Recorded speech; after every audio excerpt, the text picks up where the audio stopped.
Bagong proyekto sa Pilipinas ang Japanese actor na sumikat sa pagganap bilang Masked Rider Black.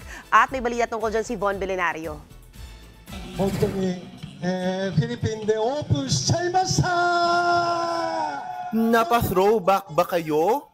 Nandito muli sa bansa ang Japanese actor na si Tetsuo Kurata na gumanap bilang Masked Rider Black noong late 80s at early 90s.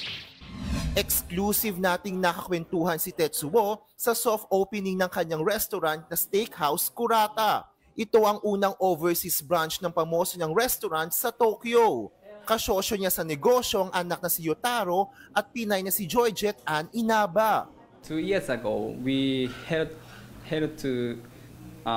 hold an event in the Philippines, maybe with Toycon 2 years ago. So then I just feel this is very great, and Filipino, it's like, good heart, charming, it's warming, yeah, it's like a welcome.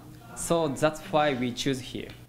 Ilan sa mga ipinagmamalaki niyang dishes ang Agedashi tofu, aradaki, lobster tepan, tonkatsu ramen, at syempre, ang kurata steak na isang Japanese wagyu.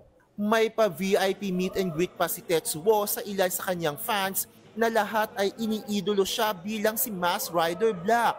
Makikita ang restaurant ni Tetsuo sa Parcal sa Parañaque City. I just wanna you to come our restaurant, just eat. Then maybe you will be very happy. You can see everything concept. Yeah, that's why here in the Parcal, in front of the City of Dream, that's why we are waiting here. Exciting. Ako si Von Belenario para sa 1PH.